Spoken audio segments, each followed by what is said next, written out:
दिन नाज़रीन कराम, पाकिस्तान की सिक्योरिटी फोर्सेस पर दहशतगर्दों ने एक और बुज़दिलाना वार किया है।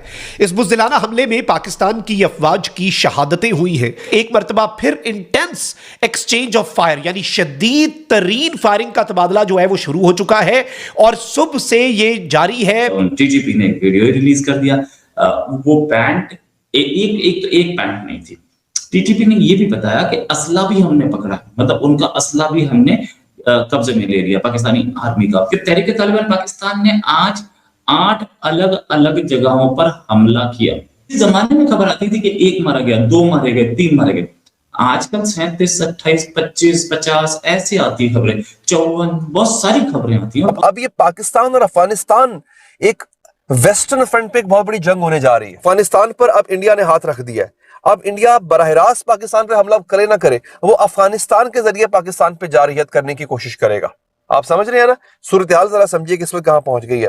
देखिए, पाकिस्तान को घेरने की कोशिश की जा रही है। ये एक बहुत बड़ी रीजनल जंग है जिसका खुलासा होने जा रहा है, जिसका बाब खुलने जा रहा है, एक दरवाजा खुलने जा रहा है। टीपी, बीएलए, फितनाल खवारिज, फितनाल हिंदुस्तान का इस्तेमाल करके पाकिस्तान में दहशतगर्दी फैला रहे हैं और उसके नतीजे में ये चंद डॉलर जो है वो इंडिया से ले रहे हैं और बाकी जो पाकिस्तान के दुश्मन है वहां से ले रहे हैं। तो इनका बहुत ब्रूटल हिस्ट्री है। बॉर्डर पर जो है ना आपकी सिक्योरिटी फोर्सेस क्या कर रही हैं, ठीक है। अगर वहां से लोग आकर ना उनके पास एयरफोर्स है, ना ही उनके पास जो है ना मॉडर्न वेपन है, ठीक है, वही कलाशिकोव AK-47 है, ठीक है, उससे वो क्या कर लेंगे। अब AK-47 का मुकाबला भी नहीं कर सकते, तो फिर आपको मेरे ख्याल से जो है ना वो इतना कुछ करने का इतना बजट सोचना चाहिए, इतना बजट नहीं लेना चाहिए कि आप छोटे से बॉर्डर को जो है ना वो कंट्रोल नहीं कर सकते। पूरी दुनिया से हम हमारे पे हाथ नहीं रही होगी। देखिए, ये बड़ी इंपॉर्टेंट चीज है जो आप बात कर रहे हैं। देखिए, मैं इसको कैसे लिंक करता हूं। देखिए, इंडिया ने क्या किया, इंडिया ने 2-3 पैटर्न डेवलप किए हैं। एक पैटर्न उन्होंने डेवलप किया ट्रांसनेशनल रिप्रेशन का, जिसमें ऑस्ट्रेलिया, बर्तानिया, अमेरिका और कनाडा के अंदर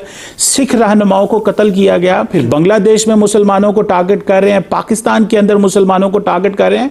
एंड अबव ऑल ये जो BLA, TTP के ये इन प्रॉक्सीज को फंडिंग करते हैं, रिसोर्सेज देते हैं, वो मुख्तलिफ जगहों पे अटैक करते हैं और बिहाइंड द सीन पीछे ये रह के उन मुल्कों के अंदर अफरा तफरी फैलाएंगे। इंडिया के जो ताल्लुक हैं वो दहशतगर्द जमातों से, उन प्रॉक्सी से हैं और ये सारा अजीत डोवल साहब जो नेशनल सिक्योरिटी एडवाइजर है, ये उनका ब्रेन चाइल्ड है, ये उनका आर्किटेक्ट है। देखिए, हमें तो इसमें कोई ये शक नहीं होना चाहिए ना कि वो आपके साथ हर लेवल पे ऊपर जाकर अपने उन इविल डिजाइन्स को अचीव करने की कोशिश करेंगे, डिस्टेबलाइज करने की कोशिश करेंगे इंटरनेशनली। हाँ, एक आप अच्छा, एक और भी चीज है, आज से कुछ अर्सा पहले, 1-2 साल पहले आप ये वाला जो नेक्सस है इसके ऊपर इतनी डिस्कशंस नहीं करते थे, लेकिन आपने जब बेदारी की कैफियत इख्तियार की तो उनके इन इविल डिजाइन्स को, चाहे यूरोप है, चाहे अमेरिका है, चाहे कनाडा है, आज everybody knows in rest of the world कि इंडिया क्या कर रहा है, इंडिया कितना इन्वॉल्व है। चाहे आपकी कॉन्फ्रेंस जो चाइना में हुई, आप अपने उस नैरेटिव को इंटरनेशनली आपने बावर करा दिया, अल्हम्दुलिल्लाह, फॉर्चुनेटली आपने करा दिया कि इंडियंस इन्वॉल्वमेंट किस हद तक है। और अब हमें क्या तैयार होना चाहिए कि क्या वो आगे कुछ और बुरा करने की कोशिश करेंगे? 100%। जैसे कहा कि उनके इलेक्शंस हैं इन दिनों के अंदर, तो वो अपने उस वोट बैंक को सिक्योर करने के लिए वो ट्रेडिशनली ये काम करता है। तो जैसे जैसे वहां पर इंडिया में भी उसका ग्राफ डाउन हो रहा है, इस पूरी इनके इस डॉक्ट्राइन का, इंटरनेशनली उनको वो अब जो वॉच लिस्ट पे आ गए, आप देखेंगे इसमें वो पैनिक होकर खदशा ये है कि वो ज्यादा पाकिस्तान के लिए मसाइल इन दोनों के लिए करेंगे, तो वो हर हद तक जाने की कोशिश करेंगे। इसके लिए हमें तैयार होना चाहिए। अच्छा, और ये जो इस पूरी सूरत हाल में जो अफगान तालिबान है, they'll be used as a tool, as a kinetic tool against our state, और वो यूज भारत करेगा एज अ प्रॉक्सी या आप कह लें टूल कह लें।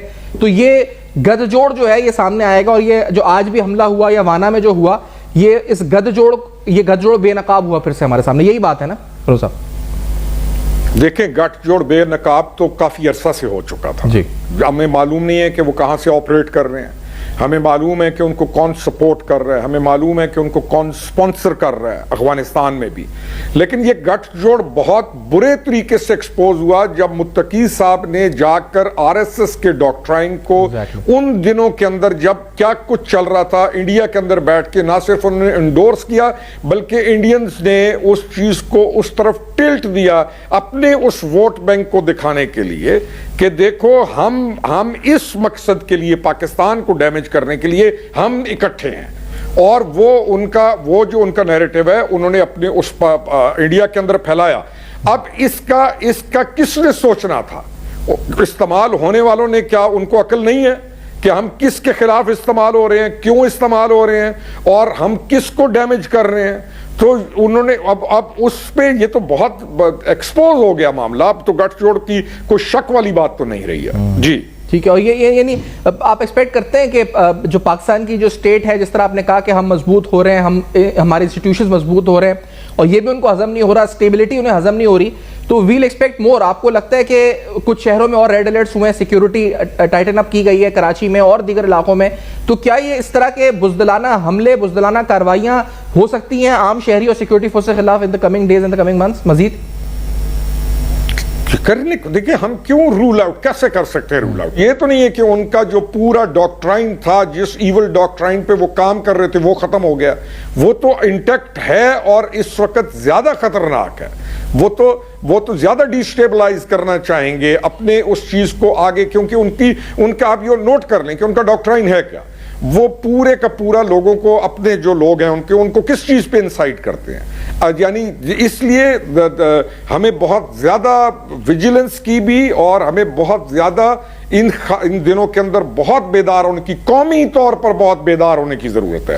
और हर वो शख्स या जी डॉक्टर साहब, हर वो शख्स या हर वो सियासी, एक अहम पॉइंट, कोई भी ऐसी डिवीजन जो लोगों को, हमें आपस में उनके डॉक्ट्राइन को फायदा पहुंचाने की कोशिश करे, हमें उसके ऊपर बहुत सख्ती से उसको दबाना हो। नमस्कार दोस्तों, स्वागत है आप लोग का हिंदुस्तान स्पेशल के एक और नए वीडियो में। दोस्तों, जैसा कि आप लोग जानते हैं कि टीटीपी लगातार पाकिस्तानी आर्मी पे अटैक कर रही है। और दोस्तों, अब हद तो ये हो गया है कि टीटीपी ना सिर्फ पाकिस्तानी आर्मी के लोगों को मार रही है, उसके बाद उनके पैंट को भी हवा में लटका रही है और उसकी वीडियो बना रही है और उसको प्रेस रिलीज में जारी करके पूरी दुनिया को दिखा रही है कि कैसे पाकिस्तानी आर्मी का हाल टीटीपी कर रही है। दोस्तों, टीटीपी लगातार पाकिस्तानी आर्मी के ऊपर तो चढ़ रही है, लेकिन आईएसआई या फिर पाकिस्तानी आर्मी को लग रहा है कि अब उसके हाथ से टीटीपी निकल चुकी है। दोस्तों, आपको पता होगा कि जैसे तालिबान अफ़गानिस्तान में राज कर रहे हैं शरिया कानून लागू करके, वैसे ही टीटीपी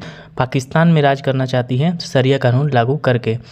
दोस्तों, यही पाकिस्तानियों को दोगला चेहरा देखने को मिलता है। जब तालिबान अफ़गानिस्तान में आए थे, तब यही पाकिस्तानी बोल रहे थे कि अब तो शरिया कानून लागू हो जाएगा और ये तो बहुत अच्छा है मुसलमान मुल्कों के लिए। लेकिन अब जब खुद पे बात आ रही है, तब पाकिस्तानी जो है उनको टेररिस्ट बता रहे हैं। दोस्तों, पाकिस्तान कितना भी कुछ कर ले, भारत को नीचा दिखाने की कोशिश करे, अगर आप इस वीडियो में देखेंगे कि पाकिस्तानियों ने कितना ज़्यादा भारत का विरोध किया है कि भारत इन सब चीज़ों के पीछे ये है वो है, पाकिस्तान ये सच्चाई नहीं बता रहा है कि हम इनको काबू नहीं कर पा रहे हैं। हमने पिछले कुछ सालों में टीटीपी या फिर अफ़गानिस्तान के लोगों के साथ कुछ ऐसा किया है, उसी का सज़ा आज हम भुगत रहे हैं। ये पाकिस्तानी नहीं बता रहे हैं, क्योंकि वो जानते हैं कि अगर हम ये बताएंगे तब तो हमारी फ़ौजियों की पूरी तरीके से पोल खुल जाएगी। और यही पाकिस्तान की शुरू से ही लगभग 74, 75, 78 सालों से यही चीज़ें रही हैं कि पाकिस्तान के हालात इतना बद से बदतर हो गए हैं। क्योंकि लगातार अगर आप झूठ बोलेंगे तो वो झूठ किसी न किसी दिन जो है वो सामने आ जाएगी। अगर आप अफ़गानिस्तान के लोगों को देखें तो अफ़गानिस्तान में 95% लोग जो हैं वो पाकिस्तान से नफ़रत करते हैं। अगर आप वीडियोस देखें, जो किसी भी देश के जो ब्लॉगर हैं, अगर वो अफ़गानिस्तान घूमने जाते हैं और जब बात आती है इंडिया पाकिस्तान की, तो वो इंडिया को चुनते हैं, पाकिस्तान को दुश्मन मुल्क बताते हैं। क्योंकि अफ़गानिस्तान के लोग भी जानते हैं कि आज वो जिस स्थिति में हैं, वो उस स्थिति में लाने में एक अहम भूमिका पाकिस्तान की ही थी। और इसीलिए लगातार अफ़गानिस्तान में पाकिस्तान के खिलाफ नफ़रत आपको देखने को मिलती है। तो पाकिस्तानी अपने लोगों से चाहे जितना झूठ बोले कि भारत ये कर रहा है वो कर रहा है, उनको सोचना चाहिए कि हमने अफ़गानियों के लिए क्या किया है। तो दोस्तों आज को वीडियो में मिलते हैं। वीडियो को लाइक चैनल हिंदुस्तानी स्पेशल को सब्सक्राइब कर ले, क्योंकि मैं अपनी इंटरेस्टिंग वीडियो लाते रहते हैं। मिलेंगे वीडियो, तब तक हिंदुस्तानी स्पेशल।